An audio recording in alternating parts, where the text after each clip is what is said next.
Hello বন্ধুরা, আমি গেছিলাম রোহিঙ্গা পল্লীতে। তো রোহিঙ্গা পল্লীর কী অবস্থা সেটা একটু আপনারা দেখেন।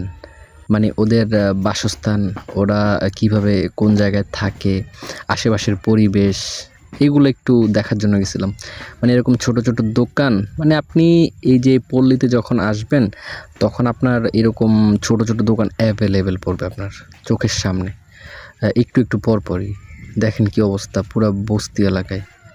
মানে এখানে বৃষ্টি আসলে যে কী অবস্থা হয় আমি একবার ভাবতেছি। মানে ভেবেও কুল কিনারা পাচ্ছি না। এই যে দেখেন ছোট ছোট বাচ্চাগুলো, ঘর বাড়ির কী অবস্থা, আল্লাহ যে কীভাবে রাখছে। আচ্ছা, ওদের এরকমভাবে থাকার কোনো দরকার আছে? আমাকে বলেন তো একটু। ওদের নিজস্ব বাড়ি আছে, ওদের নিজস্ব জায়গা জমি আছে, কিন্তু এখন ওরা ওই দেশে থাকতে পারতেছে না, যার কারণে এভাবে থাকা লাগে।